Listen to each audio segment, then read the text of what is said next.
Hello, my name is Nicholl, and thank you so much for taking this time out to listen. Today, I titled this message, In Love with a Jealous Partner. In Love with a Jealous Partner.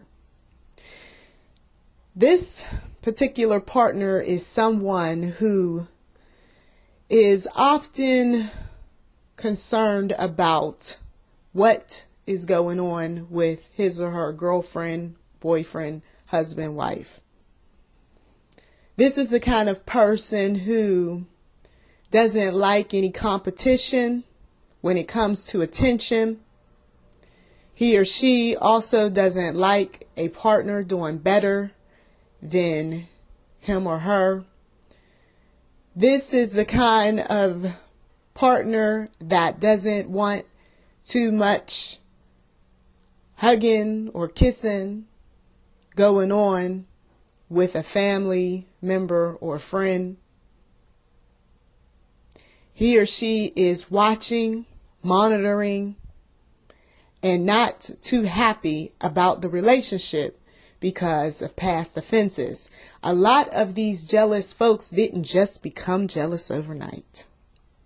A lot of these folks were driven in that direction by some people who didn't mind lying, being sneaky, and doing any number of things to cause alarm for this jealous individual. And so now he or she has a problem trusting his or her partner, and to be in love with someone like this is going to cause you to work hard. It is also going to cause you to change the way you do things, and at times you're going to feel like your life is not your own because you don't want to have to deal with all of the stuff that a jealous partner can put upon you if you even act like you want to do something to set off alarm bells.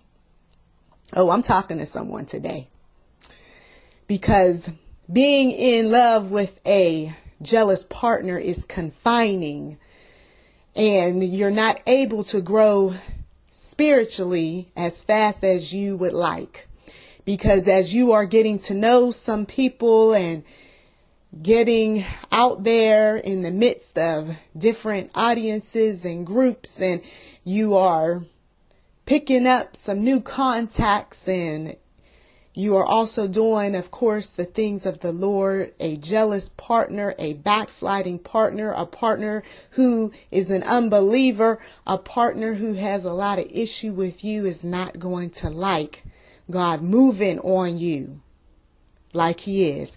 He's not, or she's not, going to appreciate you spending time on the phone with this one and that one. No, this partner's not going to like you receiving too many accolades and getting opportunity after opportunity because, well, Lord, I've been waiting for a long time and you have yet to bless me like that. I mean, I was in your church and I was praising you and I was fasting for you, and all this stuff is going on with my boyfriend or my girlfriend or my husband or wife, and I guess you just forgot about me. And so rather than just sit back and wait for your turn, no, you're going to give a partner some drama about his going here and there, or she being connected with this person and that group. Oh, you are not going to praise that person on their accomplishments. No, you're going to whisper behind his or her back, say some negative things. You might even worry that that person will leave you one day. But if we're not working right in a relationship to make a partner feel good about his or her spiritual walk and all of what God is doing, then, well, yes, of course, sooner or later, we are going to end up being an enemy. We might end up joining the list of folks that they cut off. You see? Oh, yes, you should be very nervous if you are that pathological, jealous individual who every time your partner looks up, you got some fault that you want to share about what he or she is doing. You're coming up with some excuses as to why you can't help him or her. You don't want this person to touch anything you own, and you talk about how he or she needs to pay more attention to you or praise you or thank you. But yeah, you're not doing any of those things because the jealousy on the inside is raging. That upset, that, ooh, I can't stand her. Or there she goes again. She thinks she's so this, that, and the other. Or look at him. You see? That ugly monster. Isn't it something? Some of you all have witnessed this sort of thing between siblings, and you said to yourself, I mean, really, she's so jealous of her sister. I mean, you could just see it in her face. I mean, look at him. Every time I turn around, anything good that happens with his friends or family members, he's always got something negative to say. I mean, sometimes it's just easier to look at everyone else, right? We don't need to look at ourselves. You see, jealousy will keep some people from experiencing the blessings of the Lord. When God wants to bless you, you won't be ready for it because you're too busy looking at everybody else and what everybody else got and how you want this and you want that. And the Lord says, well, if you're faithful with this small thing, I'll give you much. If you can just push off all of your jealous emotions for a while and just be grateful for what I give you. If you could just praise me and stop worrying so much about everybody else, maybe, just maybe I could give you that job opportunity. Maybe I could help you with your business goals. Maybe I could do some things for you that you never even dreamed of. But you see, jealousy just keeps holding you back. Jealousy keeps holding your relationship back. Jealousy keeps people away from you because they can see it in your eyes. You see, we don't see ourselves sometimes when we look at ourselves in the mirror. No, we don't really see ourselves, because if we really seen ourselves, we would be very disappointed. We would be very disappointed because God shows us some things and we have yet to deal with them.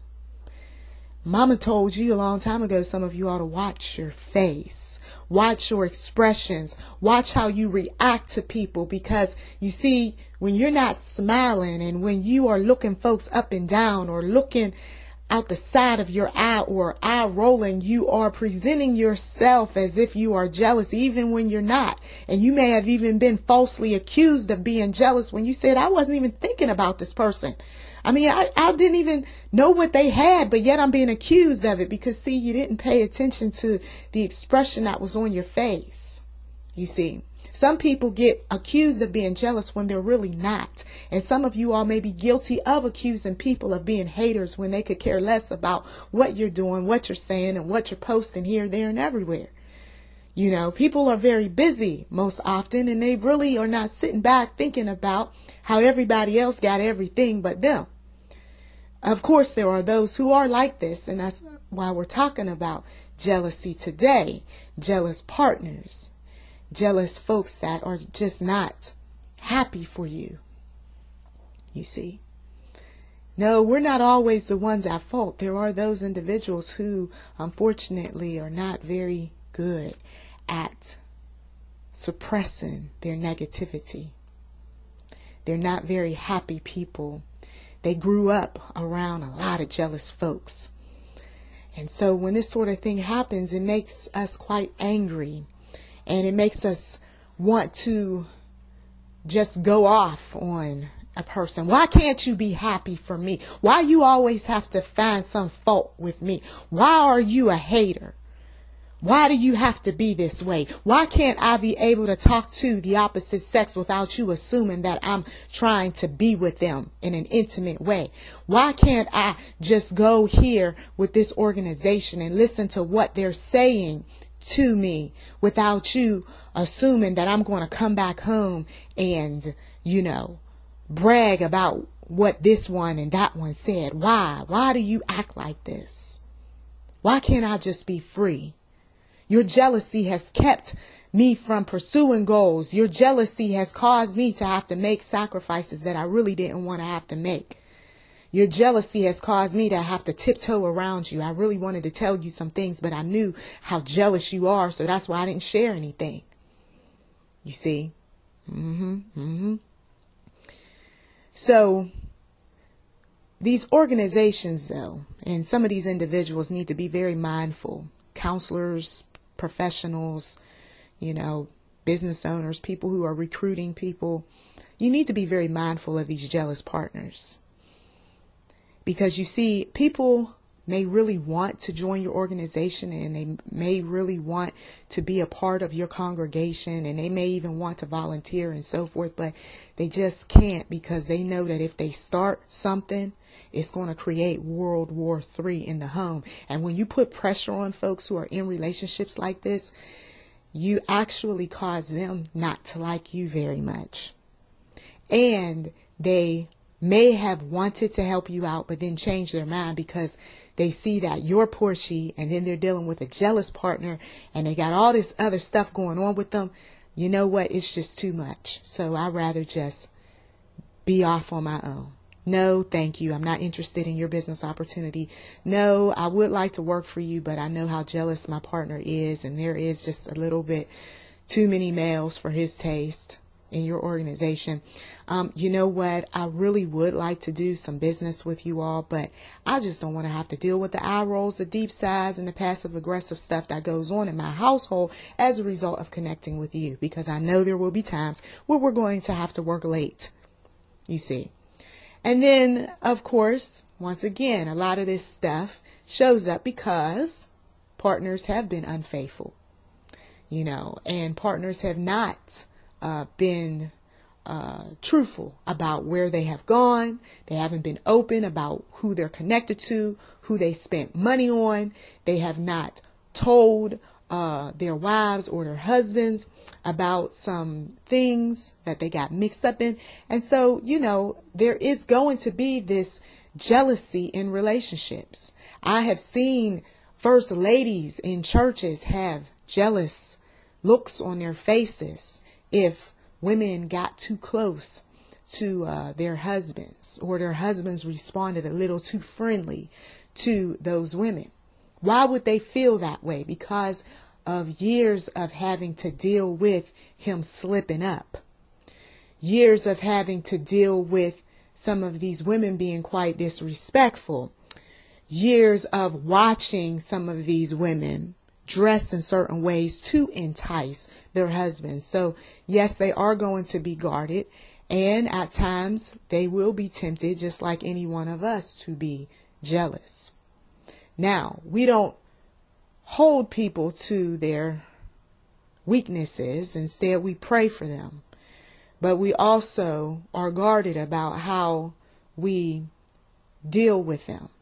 And if there are ways that we can ease some of the tension, we try to do that. So the partner who knows that his wife is jealous, it would make sense to sit down with her and explain to her what you're doing in advance and who's going to be there. And if you don't want to be there because you can't deal with all the pressure, then honey, you don't have to be. You can ease a man's mind if you're dressing a certain way when you leave out the house that is not so sexy and not so inviting. It's not about control. It's about the fact that you know who you have to sleep with every night.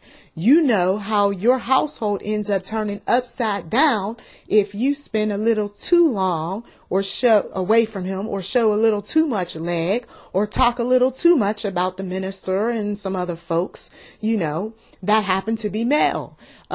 Some men like to talk too much about their mother's cooking and their last girlfriend and this new woman that they started working with. You know that if you run your mouth too much, the woman is going to feel a bit insecure, especially if the relationship is not the kind of relationship that is, very, shall we say, encouraging. It's not the kind of relationship where you are very affectionate and appreciative of her.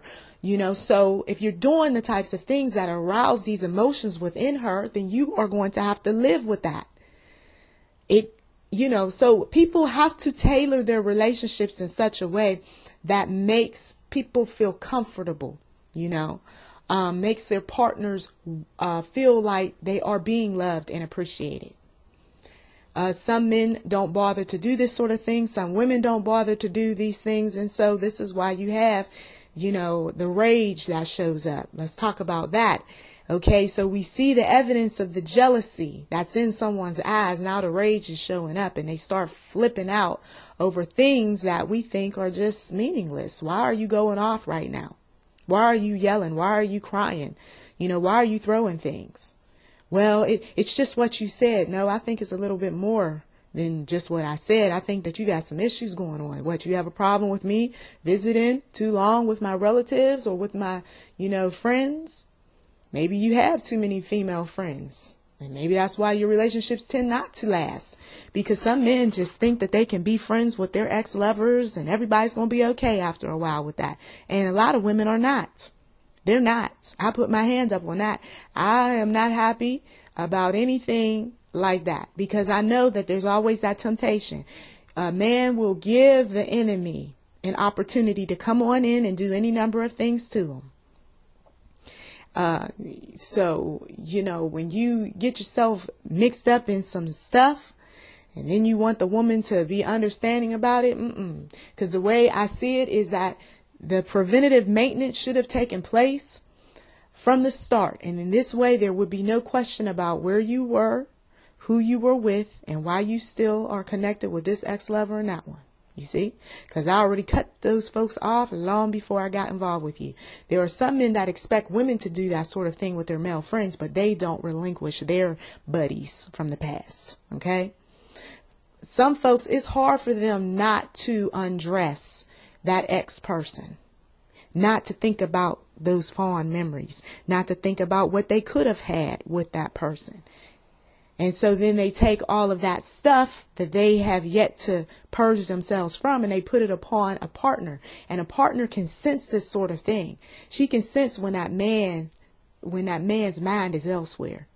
She can sense when he is not engaged with her because he's too busy thinking about what he could have had with someone else. You see, she senses that there's something in the atmosphere that's not quite right and that a new person has come along or he has went out seeking some other folks.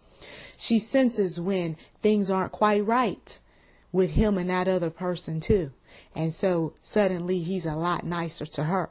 Oh, she picks up on some things, and men can be very discerning as well. They can see when a woman is just feeling a little too good about herself and she's spending a lot of time away from him.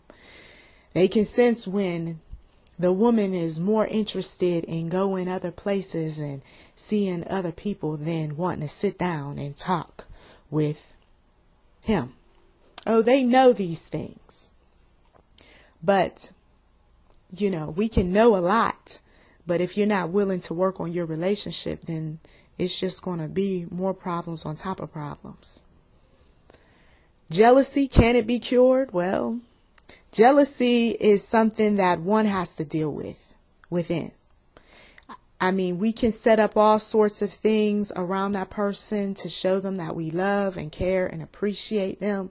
But the real work has to come from the individual. The real work has to be you saying to yourself that I no longer see these people as a threat anymore because I am doing A, B, and C to work on me.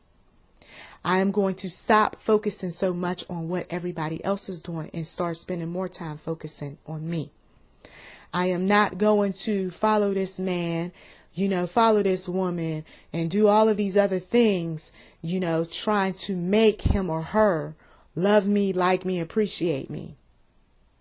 I know that he or she may be incapable of loving or appreciating me, so I need to take the necessary steps to move on with my life. Moving on does not mean finding someone else. Moving on means healing from all of the insecurity that you might have as a result of someone not loving and appreciating you. You see, if I'm going out here looking for other people to fulfill that void, what I'm doing is I am putting a Band-Aid on something that needs some time to heal. And as we know, just putting a Band-Aid on a serious wound is not going to get the job done. At some point, you might need to see a doctor. So I suggest you trust in the Lord and lean not on your own understanding, and then allow him to order your steps. So I thank you so much, as always, for taking the time out to listen. Recognize that some people are simply going to be jealous, and there is really nothing you can do about that. But pray and, of course, guard your heart, guard your mind, and do what it is that God has willed for you to do. I thank you so much for taking the time out to listen. Please do check the description box for any books related to your situation.